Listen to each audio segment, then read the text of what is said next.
This entire military is one cohesive, dedicated force. And the threats to our nations, they don't sleep. They're watching our every move. Iran, Russia, China, North Korea, ISIS, Al-Qaeda. They may be watching this right now.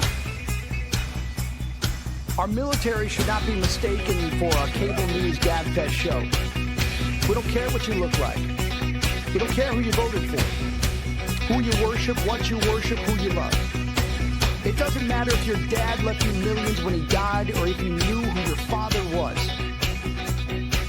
We have been honed into a machine of lethal moving parts that you would be wise to avoid if you know what's good for you.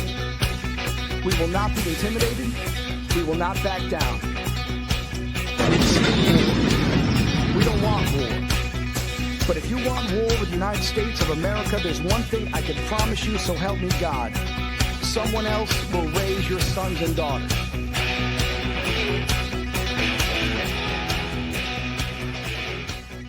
Military Broadcast Radio, the station that's giving veterans a voice. Find us on the web at mbradio.us. Welcome to the From Pain to Purpose radio show. I'm your host, Eva Fulton. In this show, we explore the incredible journeys of resilience, healing, and transformation. In each episode, we will sit down with individuals who have faced unimaginable struggles and turned their pain into power, heartbreak into hope, and their challenges into meaningful change and finding new purpose in life. Through candid conversations and inspiring stories, we will uncover how pain, whether emotional, physical, mental, or spiritual, can be the catalyst for profound growth and a deeper sense of purpose. So if you are looking for motivation, insight, and real stories of triumph over adversity, you're in the right place. Let's get started on this journey from pain to purpose. Let's give veterans a voice through Military Broadcast Talk. Hey, we are live. I'm super excited. I have my new co-host, Josh McKay. Welcome, Josh. Hey, Eva. Thanks for having me on here. It's great. Yeah, I am so excited. We're getting started on learning all the ins and outs. I don't know if y'all know, Josh was my guest last week, and he was so excited and loved the ability that we have to give veterans a voice that he was like, I'm in. I am all in. And, it's going to be a neat journey, Josh. I think you've got a lot to offer, and, sharing your journey. I think it's going to be a very rewarding experience, not just for you, but probably your family. And you'll probably learn that doing all this neat techie stuff is going to be an adventure as well. So, but did you have a good week? Oh, we did. We just, was trying to stay busy around the house, doing some projects, but I'm excited to be here helping you out on the show now. After that last discussion, after we went off the air, we were talking about coming on and helping and giving back more. And when I talked to my wife after that, she's going to hate me for telling this, but she kind of had that tear in her eye, and she's like, you have a story that you need to tell these people, and you need to get on there with Eva and continue this. And just like you said, she's like, down the road, maybe there's your own show and it's another opportunity to help more people. And I'm like, okay, I'm sold. Eva, let's do this. So I'm excited. Been prepared for this all week to kick this show off with you, and I'm ready to do it. Let's go. Man, it's so that just warms my heart. You just don't know. That just warms my heart, I am so excited. My people garden grows in amazing ways. Right. And I reach out to people, and sometimes people are like tire kickers. I'm going to call that. Some people are tire kickers. Yeah, I want to be on your show. That's right. But then you don't ever hear from them, right? But I'm super excited that my next guest is not a tire kicker. He's a tire burner. I say that affectionately, Robert. I think it's appropriate. I was so excited. So I grew up in the racing world of things. My dad was an off-road racer with Jeeps. And so up in North Texas, off of 360 area, there's that whole area off of there in 183. We would go off-roading, and I had this phenomenal, I was a tomboy for sure growing up, but we did lots of Jeep off-road racing.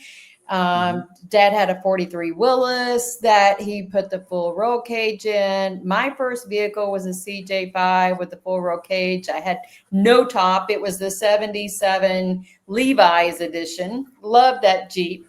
And we had a phenomenal time, just that whole racing atmosphere, and going cross country sometimes. And I was Dad's mechanic. I would get in there with the tools. So I learned how to turn a wrench at a very young age.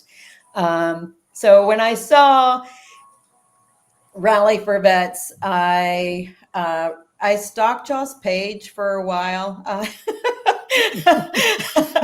I really got interested, and I was even telling Dad about who my guest was going to be tonight and what we're going to be talking about.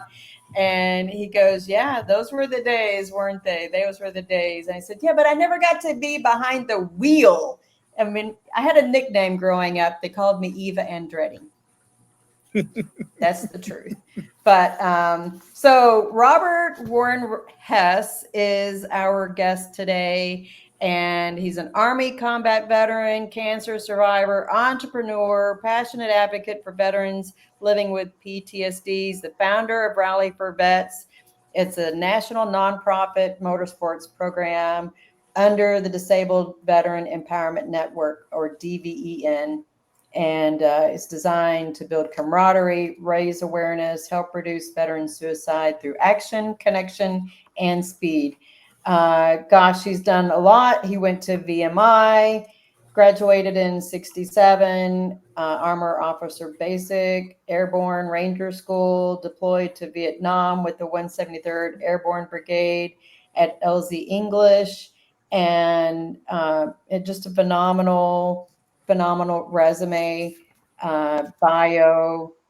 And anyways, we are going to have our interview of the week. The interview of the week is brought to you by Jersey Mike's, a sub above. Welcome, Robert. Yay! Hi, Eva. Hi, Josh. Hey, Robert. Welcome. Yep, excited to be here. I love the video that ran, as the intro, because it looked like they had guys going through Ranger School, and then they had a bunch of tanks driving, and that was my first tours in Germany with the 11th ACR, and then they had some artillery guys, but the one thing it was missing was helicopters. Ah. Now you can see I see an Apache, in the screen behind you, but that leads me into a story about the first time I ever got shot at in my Army career, and it actually happened in Texas. Oh no! And Go figure. Go figure. And so the way it happened, and during Vietnam, the Army trained 10,000 helicopter pilots.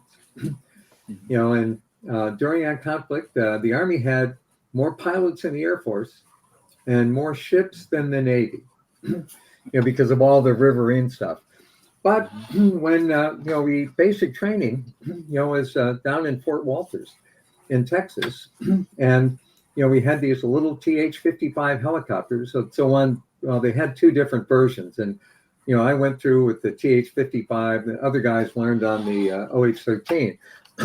But after you soloed, usually with about 10 or 12 hours, then the goal was for you to just go out and fly. And so they had what they called stage areas.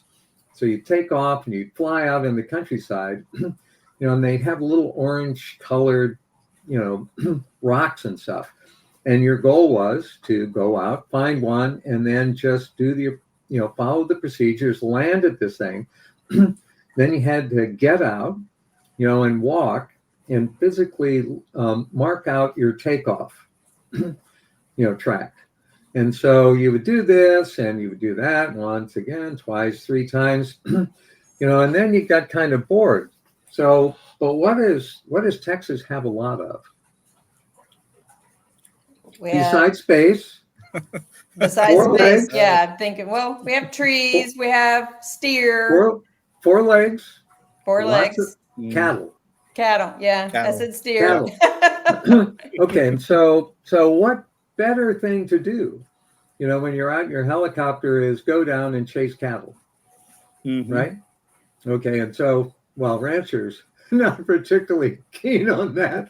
Not keen on that. So that was the first time, you know, that you know, I got shot at, you know, in a helicopter. Oh, the rancher shot Yeah, at the you? ranchers. Yeah. So I kind of knew what it sounded like from my first tour in Vietnam on the ground, but you know, so this is the first time in the air anyway. So that's my Texas story. You know, so Yeah, that's you interesting. definitely don't. Go ahead, Josh.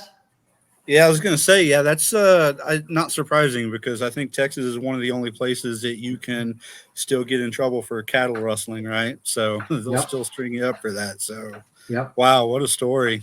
So, But that's interesting. When I was at Fort Hood, I was actually a paralegal and I did the tort investigations, and we got lots of claims for damages for pilots scaring horses or cattle or, you know, emu into the fences or whatever. You know, I'd actually went out on site and had to look at the emu that they were claiming, you know, were damaged. Yeah. Yep. Had to go out and find Interesting. skin on the barbed wire. So, yeah. And there was one lady that claimed that her horse, she had a show horse that had never shown, but she was claiming thousands and thousands of dollars. Yeah, funny. So anyway, you know, I'm delighted to be on the show.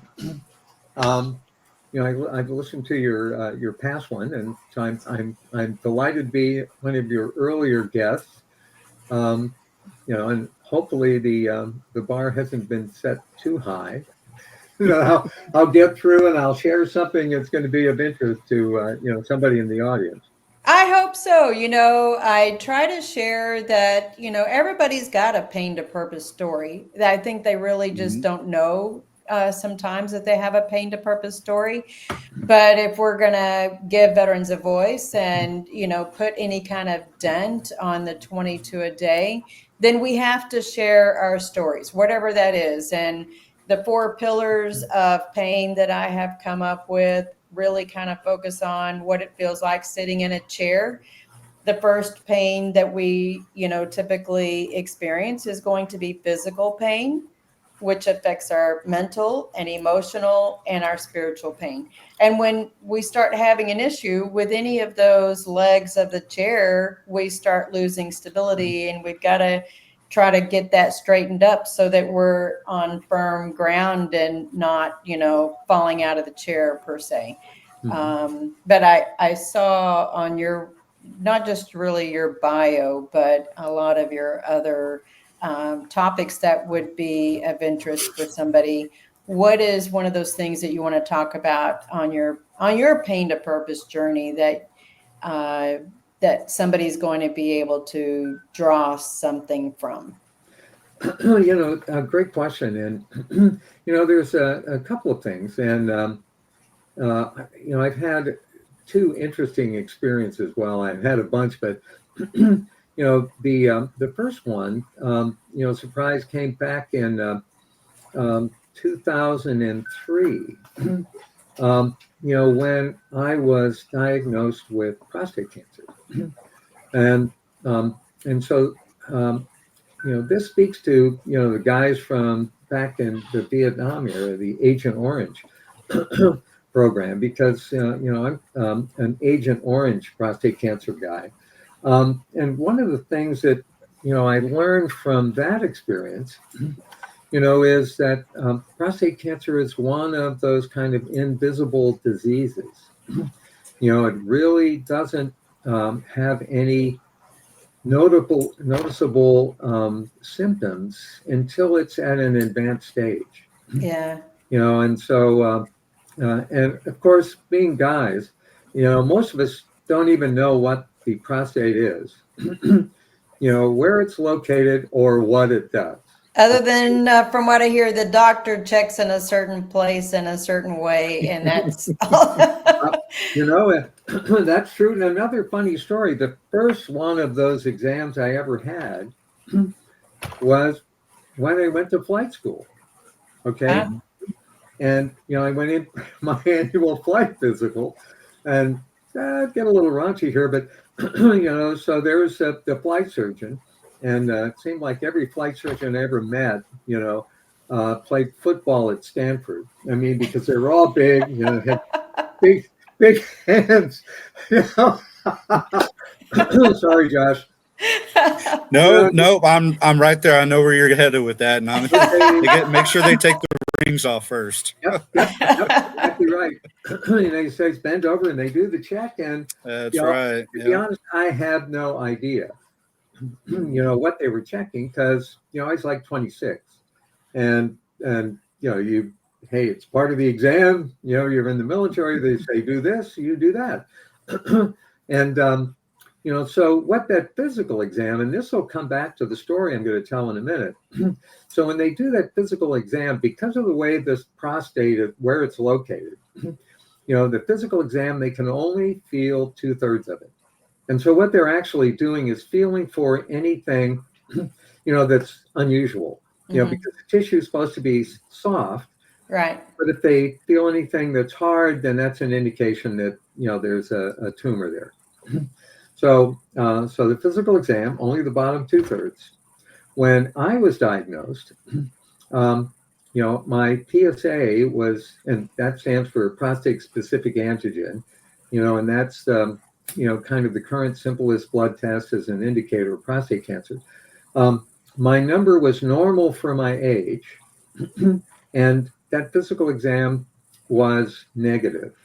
And as it turns out, I actually had 2 tumors in my prostate, but they were on the top of the prostate, so they couldn't be felt.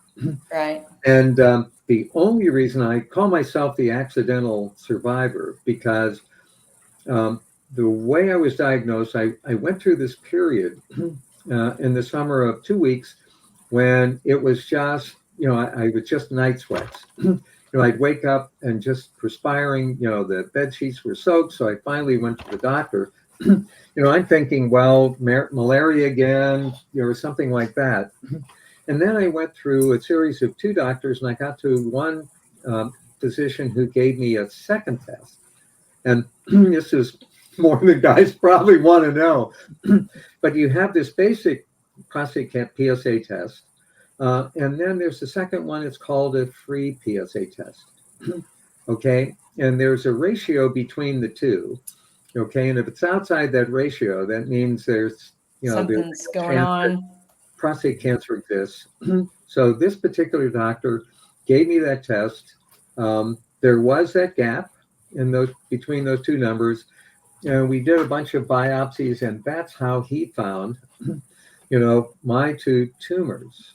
And, had it not been for that period of night sweats or this particular physician that decided to give me that one more test, then a couple of years, I would have kind of been in that, well... You wouldn't have been a different statistic. Well, I wouldn't be on your radio show. Right. That's what I'm saying. Yeah. But I am totally great hearing this because, my dad's 82. And we've had some, he's talked to me about prostate, but I don't feel very informed. I don't know why we don't have better conversations, even with us, younger generation talking with our parents. I need to know these things because, who else is going to talk to them about it? So, and so the standard, well, the medical community is still undecided exactly, when guys should test for this. And one of the things they say is, look, many of these these cases of prostate cancer will never progress. Somebody will have it and you'll wind up dying with it. And oh, by the way, maybe we're over treating this, treating too many, when they never need to be treated. And so my particular take on this is that's probably true. But a lot of these aggressive prostate cancers show up early, with guys in their 40s. Okay. And so it's not knowing that you have prostate cancer, okay, at some level. It's the decision that you and your physician make on how you're going to treat it, or if you're going to treat it, or if you can just watch it.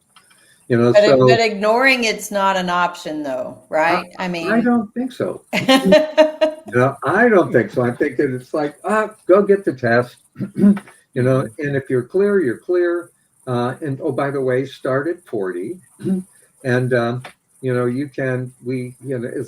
As result of my diagnosis, I went back through my medical records and I said, okay, should I have known this? Should the doctors have seen this? And so I went back and looked at all my medical tests, and I got the numbers, and they run from 0 to, some guys have them in the hundreds, but if you're up around 6 or 7, that's a good indication, that there's something going on. So I went back, and I was in business school at this time. So I went back and I got all the numbers and I put them in a spreadsheet and then put a trend line on it. Okay. And all that trend line does is connect the dots. Yeah. So then I'm looking at it's going straight, and then it starts going up. Okay. And so that going up, okay, that, we all know the old intelligence and warning signals, right? From the military days, intel. So that was, an indication, hey, I should have known it, or, my doctor should have looked at it. So that's why, I was working with a software company then, and we created this little service online. It's called prostatetracker.org. People can go there, create a free anonymous account, and all they do is put in their PSA number. And 11 months later, they'll get an email that says, hey, it's time for your next one. You put your next number in, and it'll put a little trend line on it. And this website is actually hosted by my team in India. And I was looking at it the other day, and it looks like our SSL certificate has expired. So if you go to the website right now, it's probably going to say, hey, danger, look out, somebody may be trying to steal you. I was looking for it. I'm not seeing it, but maybe we can put it up during commercial. How does that sound? Got to talk to the team and get it. Well, no. We'll see if we can find the website and post it. But yep. I'm going to go ahead and let us take a break. We're going to go ahead and play Soldier's Prayer by John Michael Ferrari. Okay? Okay. All right.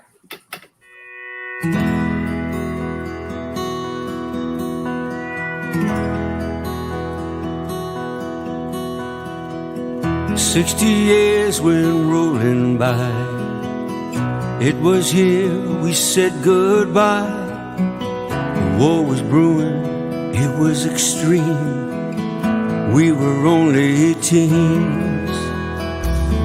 I knew the day I died, all alone, my brand new bride. Our favorite song would be a sign I'd be back in time. So raise a flag with pride and grace. I seen the pain on a soldier's face. Bring me home, both sides say I'm a soldier of the USA. You weren't alone all these years. I seen you cry, I know your tears. You raised our child and a family, all without me. You've done well with your life, lots of friends by your side. I heard a nightly secret prayer. I was always there. So raise our flag with pride and grace. I seen the pain on a soldier's face. Bring me home, both sides say, I'm a soldier of the USA. Now it's time, my lovely wife, to bring you home. Say goodnight. Close your eyes to our favorite song. Can you see me now? Can you see me now?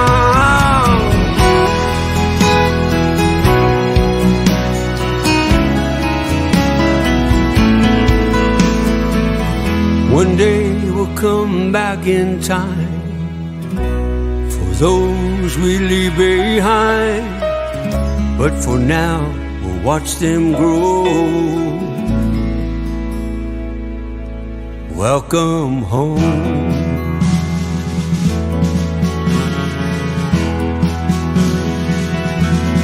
Welcome home.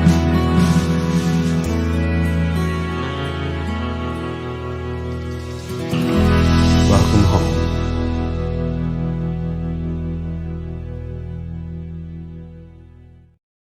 What a neat song. So I am Eva Fulton. I'm your host of the From Pain to Purpose radio show. I have my co-host joining for the first time tonight, Josh McKay from Texas. Woohoo! Yeehaw! And our guest tonight is Robert Hess with Rally4Vets. And if y'all haven't heard of Robert and all the things that he's done, you know, I found a lot of comfort. And I was telling you before the show, when I read your resume, it's your resume, but it's your bio and the things you do. I felt so comfortable, not feeling, to me, like, you know, I probably have a lot of people think, gosh, there goes Eva again, squirrel. There goes Eva again, squirrel. Because I do different things, but I've had different periods in my life where I felt good or I didn't feel good, a headache, or, you know, broke my back twice in 2022. There was a while I was getting around with a rollator, you know, the VA's version of the Ferrari, you know, that red thing. And I despised it. I despised it even whenever I had to use the cane. But I felt a lot of comfort in seeing the things that you've done. And I don't feel so quite squirrel now. But I'm going to turn it over to Josh and let him ask a question. Yeah. So, Robert, so many things to talk about, but so we just discussed your prostate cancer, and I agree that is something that we don't discuss enough in the male world, right? Because we all joke that that's one thing that we're going to die from because we're just not going through that testing, right? But it's life. You got to get there. But years later, after you got out of the military, you were diagnosed with PTSD. And then, so let's talk about both your PTSD, your cancer, and what did that support program look like for you coming out of all of that? Because if you ask me, support programs are probably the most important thing for a veteran to have through their recovery, because without the proper support, they're going to most likely become one of those statistics of the 22 a day, right? So you went, not only did you have a support program, you created a group called DVEN. So let's talk about your support program, DVEN. What does all that look like? What does it stand for? Yeah. So DVN is a nonprofit charity. It is the worst possible ever name for an organization. It stands for the Disabled Veteran Empowerment Network. So it tells what its mission is and what it does, but it's a terrible name to pronounce. You know, and its acronym I'm going to beg to differ on that, because I thought at first it was like an acronym for driven, only the R wasn't there. And I was like, if you just say driven, I you know, just make it the R small. and then you're good to go. Because if it's riding with Rally4Vets. Oh my God, Ava, that's great. We need you in our marketing team for sure. Okay. Squirrel, Eva, squirrel. Yeah. Yeah. So Josh, it's an interesting thing. My PTSD diagnosis came in 2018. And so this is, so many years after my last, combat deployment. Yeah. And the VA got me there. And so I want to give a shout out, to the VA for I think the great work they do for veterans. Now I know that some guys and gals have challenges, but my personal experience has always been really, really good. And let's give the VA the benefit of the doubt and say if they fail, it's not on purpose. It's something else. But I got to that diagnosis because I'd gone in, and somehow they decided that I should go, see a psychologist. And, I did. And what that psychologist made me do is go back and write down, literally document every single action that I had been in through both of my tours. It's everyone, all of the guys that, were, injured, the guys that were lost. I went through that whole process. And, for me, it made a huge, huge difference.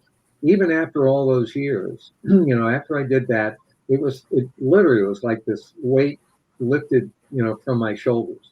And I think, to me, these emotional, experiences that men and women have, when they're in the service, maybe in combat, maybe some other way, but there are things that they carry and they don't talk about. And it's very similar to, the prostate cancer issue with guys.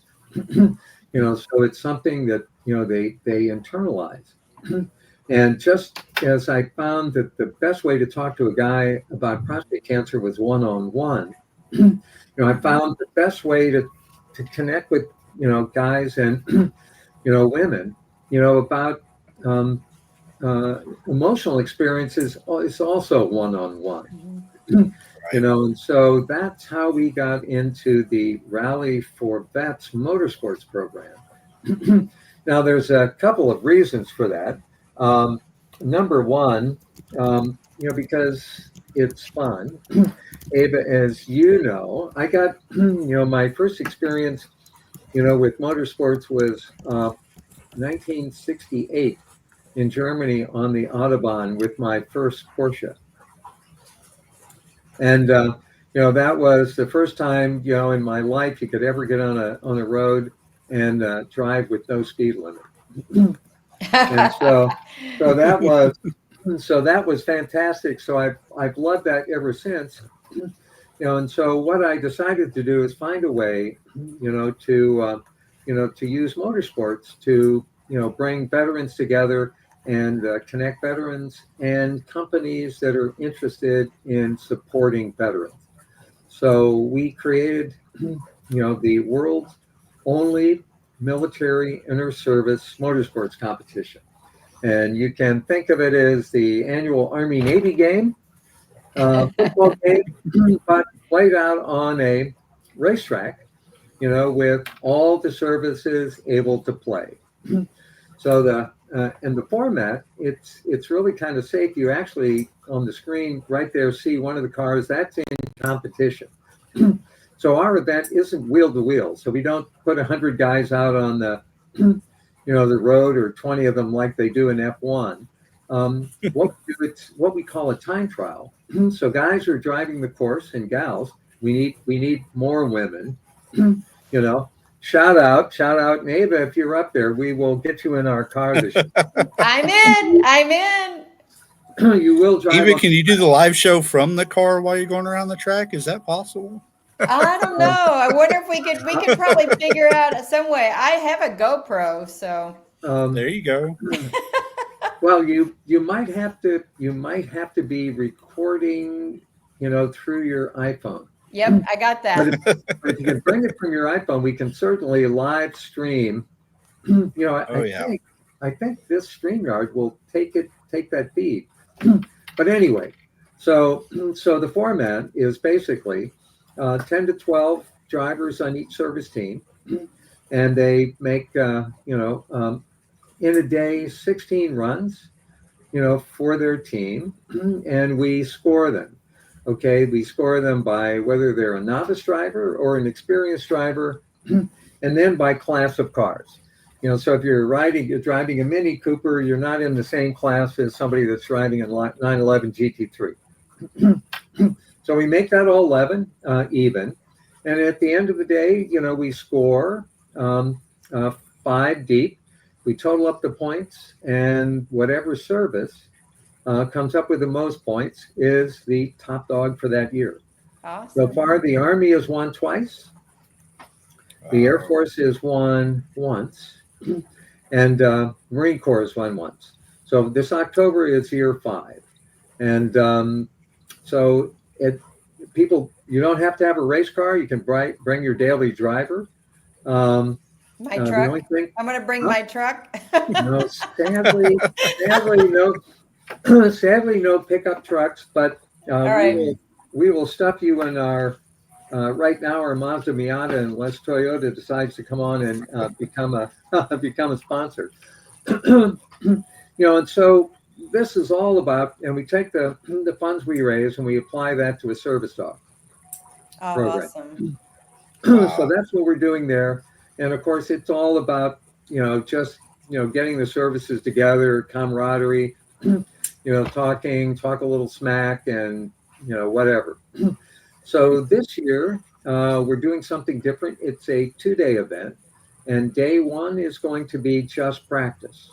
Cool. So anybody can come and drive and learn the course. They're going to be driving the same course on Sunday for time that they will be on Saturday. Right.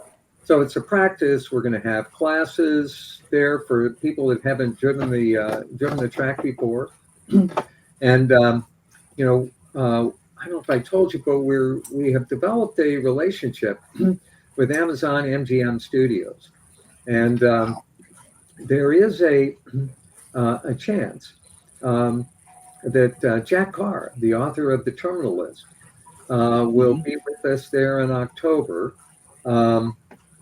As the event grand marshal. Now, I hope he's not listening to this because we haven't asked him yet. We're gonna meet with him up in New York, one of our team, on Monday, because Amazon MGM. This is Monday in New York is the premiere of Terminal List Dark Wolf, which is the prequel to the Terminal List series. And so they've given us 50 tickets, and we're passing out, those to veterans that live up in the New York area. I have a friend that lives up in New York. Yep. So they'll be up at the premiere. Cool. So that's awesome. what we're doing with PTSD. Yeah. And of course, these programs are all, focused on, connecting, number one, getting veterans to talk about it. Yeah. And veterans that aren't dealing with the issue to talk to, a veteran who may be, bringing them together and, just connecting them to resources. Now, we're not counselors. But the VA has programs here.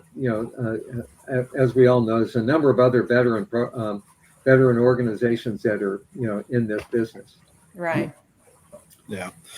Robert, I love that you have built Rally4Vets. I think this is a great opportunity for those veterans to come together and do something different. There's a lot of groups out there that do the walks and the rucks and all the other events, and those are great, but I think it's a different avenue, for those veterans that come out. And I think it's a little bit biased towards the Navy, because we don't have ships out there driving, Uh-huh. right? It's the only Oh, thing I've gosh, ever are raced you- in my life. Are you a Navy vet? I am a Navy vet, so we have Blue Angels and destroyers. That's the only thing we race. So can't get those on the track. But Oh no, my I God. think this is great. I think it's another great, wonderful opportunity to bring that suicide awareness, especially and get those vets talking about I it. wonder if part of it is that there's the adrenaline rush thing. I mean, because Absolutely. I openly admit I have become kind of an adrenaline junkie over the years. I mean, I'm not afraid of swimming with sharks when I go scuba diving. So and there's got to be something to be said for that. Well, now that. Well, yeah, I well, think that- that's why we all join, right? Is for that adrenaline rush, and a lot of those jobs that we do in the military is for the adrenaline rush, and I think that just it gives us another opportunity to do that. So I think this is Well, great. Somewhere I read a statistic that the military services have a higher proportion of ADHD people than the normal, and Josh, that actually speaks to that, kind of sense of adventure or that kind of risk taking. Yep. Yeah. I'll blame it Which- on Dad for teaching me to get out there and go four-wheeling when I was, a youngin'. Mm-hmm. I was telling him that we had that conversation about the Yeah. reflector runs. Yeah, that would be a whole different series of things to do. It's fun. Yeah, we have a number of things that we kind of played around with. We're going to be doing in the future, Yeah. and one of those things I call it a weekend restaurant run, which is just kind of a fun drive, through some twisties, ending up at a nice place to eat, so that significant others might come along. Right. Mm-hmm. Oh, I like that. And so we've done one of those, and we've created a group, Rally4Vets group, on a platform called Roadster.io. And this is a platform. It's basically just car enthusiasts all over the world. Is it an app? It is an app. They have an app and they have a website. Okay. It's So- called Roadster. Well, here, let me put it in the. Are you going to put it in the chat for people? Yeah, can I put it in the? Feel Okay. free. Yeah. Absolutely. See. Yeah. I'm glad you're bringing that up with the family, because I think involving the family in these discussions and these events is just as important, because they're dealing with the veterans as well with PTSD and suicide awareness, and when you can bring the spouses together to talk with the other spouses and see how they handle things and what they can do, I think that's awesome that you're involving the family in these type of events. Josh, you're exactly right on that. And have you guys? I don't know. Have you seen the documentary Brothers at War? Not yet. sure I if I haven't. did. I've No. heard some really good things about it, though. So yeah, so that was done a couple of years ago by a producer named Jake Redemacher, and Jake's brother was deployed to Afghanistan, and Jake went over there and deployed with them and made a documentary about it. But he came back, and just last year he did a second documentary, and it's called Brothers After War. And it follows these same people that he was embedded with the first time, and he talks about the stresses about that they went through after they came back, and he also focuses in on what you were talking about, Josh, which is the families. Yeah. Right. The burden, and sometimes in a way, I told my wife. I think it's harder on the families of somebody that has cancer than on the person that has it. Right. And the same thing, I think it's more challenging for the families dealing with a veteran that's dealing with PTSD, than the veteran themselves, because the veteran just focused mainly inward. Hmm. Okay, and the family has to, deal with that, and with their own challenges. And so, Exactly. wherever we Yeah. can, we try and make it a community of family Yeah. program. Well, I know. So, in case y'all heard, this event is happening in West Virginia at the Summit Racetrack, right? Isn't that what it's called? The Summit Racetrack, Yep. and it's October 10th and 11th.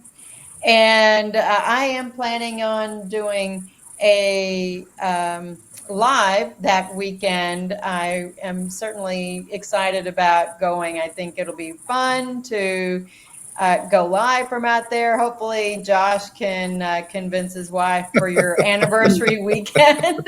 Yeah. We'll see about that one. Yeah, I know.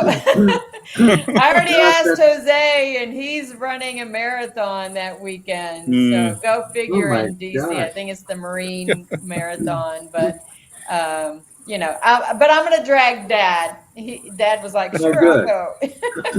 I tell you what, Joe, you bring this down to the Texas Motor Speedway, and I'll be all over it right there. oh, good. Yeah, I can see you pitching this now. Gosh, Hey, dear.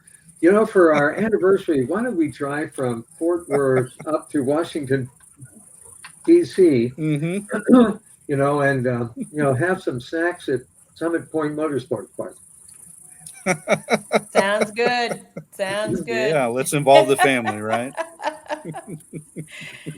Well, let's take a quick break, and we're going to come back and ask the question that we probably should have asked but didn't ask, and kind of get what Robert's insights are. And we also have to talk about the Vettys, because I have been to the Yes, Vettys before, so we got to talk about the Vettys too. We will be fantastic. right back.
All right, we are back. That was Coffee Anderson, Mr. Red, White, and Blue.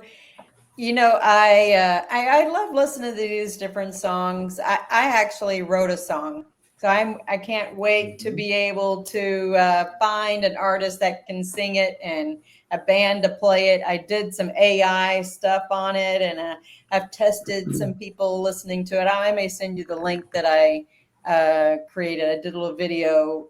They're my words. I'm not singing. Y'all don't want to hear me sing. But there's not very many female patriotic songs, you know?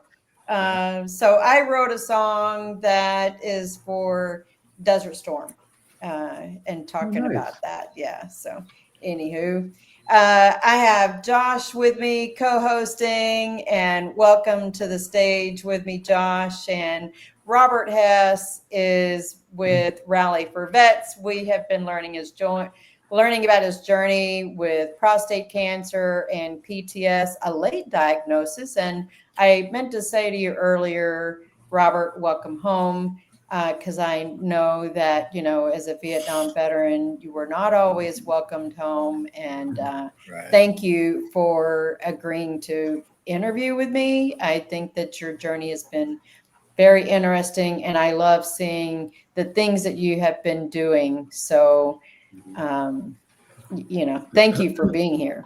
It's my honor. Absolutely delighted. Thanks. I know we mentioned, let's see, what did I say? I know you do bicycling. That's a stress reliever. Yeah. You get outside. What is the Alpine Loop? What is that? Is that still part of bicycling? So yeah, it's a bicycle race, race and ride. That this year is the 13th year we've done this, and it's down in Harrisonburg, Virginia, which is in the beautiful Shenandoah Valley, and it's a great ride. I formed this, 13 years ago, with a gentleman named Jeremiah Bishop. And Jeremiah Bishop lives there. He is a pro mountain biker. And 13 years ago, he was looking forward, trying to put, well, a Gran Fondo, it's kind of an Italian word. It's basically rides that are 100 miles long. Okay. And, and people love to do them. So we put this together, and it was, really for us, it came out of the charity. And so for us, it's a prostate cancer awareness event. And, over those 13 years, that I know of, we've identified, seven guys, that told us that they had detected their prostate cancer, as a result of going through the, the event, listening to us, and then taking our advice and going and getting a PSA test. But anyway, so that's what it's about. But, for me, physical activity has always been the way that I could best control, my emotions. Right. And, bicycling for me is a great way. We all learned when, I don't know, we were 5 or 6, and you just get on this thing and you don't have to worry about anything except turning the pedals. Yeah. And you're outside and you're looking at things, and depending on where you live, you're probably out there, riding through fields or through a forest, and, psychologically, we all know that has a great impact. So that is one thing that always worked for me. And then there is another one of these platforms called Strava.com. And Strava.com is this worldwide internet group of people who ride and run. Okay. And what they've done, it's probably maybe 15 years old now, or maybe more. But if you have a GPS tracker, a heart rate monitor, or anything that tracks your location, then it tracks you as you're running or riding. And of course, it tracks everybody else that's running and riding on a similar path. And so it lets you measure your current time against your previous times, but also how you're doing against other people. And so it's turned into this huge community. And what we did is I actually have two groups on there because, it's like anything like Facebook, you can create a group. So one group is for cancer survivors.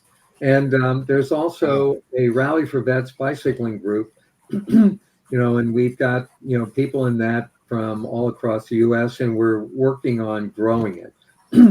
So once a week I'm on there, and, it shows, who's ridden the farthest, climbed the most vertical feet, Wow. most time. And so I usually go in and just do a little post and give a shout out to whoever's the number one, person that week. And so it's just it's a virtual community. Mm-hmm. And so that's the bicycling thing. And then of course I like to go to the gym. My wife loves yoga, so we do yoga, and that's kind of in the meditative thing. Right. Because it's balance. You can't always be physical. Sometimes it's about the calm and stillness side of things. Yep. So it's kind of another one of these Zen-like things, right? Because you're not, it's not active like Zumba. She also does Zumba. I tried that once. Hey, I know that feeling, believe me. The worst experience of my life. So there's all these women. There were two guys. There's all these women in there, and they're doing everything perfectly choreographed. Not me. They're actually in step, and there I am so completely out. It was a terrible experience. So that was not a stress reliever. So I dropped that off my checklist. But you dropped it off of your living list, huh? Yep, it's gone. I don't blame you. So anybody that's interested, I mean, if they're a cyclist or on Strava, they can connect with us, at Rally4Vets. We're also on, at Facebook at Rally4Vets. We're on Instagram there. People should just pop on over to our website, Rally4Vets, and they can see what we're doing with the various programs. We have volunteer opportunities, and I'm looking at the time spinning down. And as Ava, as you said, we do have the Vettys coming up again in January 2026. And, this is a black tie. Wear your medals, wear your mesh dress, if you're in. Ladies, in this case, we wear our medals too. Wear your medals in your mesh dress, or if the distaff side, get that ball gown out. So it is a black tie, and once again, we will be honoring veteran service organizations around the country that are doing great things for vets. Awesome. I went in 2018. It was a gorgeous event. It was like the Grammys for veterans. It was really cool to participate in. We have a minute. Thank you so much for joining, Robert. I have, the rest of August is all booked, and can't wait to have all my guests on. So thanks again. Y'all have links out there. Join Rally4Vets, and I'll be seeing you in person in October. And I'll be seeing you in the driver's seat. Oh, yay, that's so fun. You made my day. All right. Thank y'all. Y'all have a great evening, and be blessed. See you later, guys. Bye-bye. Ladies and gentlemen, thank you for tuning in to Military Broadcast Radio. As we wrap up today's show, we want to remind you that the podcast of today's episode will be available right after we go off the air. So if you missed any part of the show or want to listen again, be sure to check it out. And remember, we're here to support and honor our veterans. Your stories and experiences matter, and we are committed to giving you a platform to share them. That's right. We're here to give our veterans a voice. So don't forget to catch the podcast and stay connected with us. Giving our veterans a voice.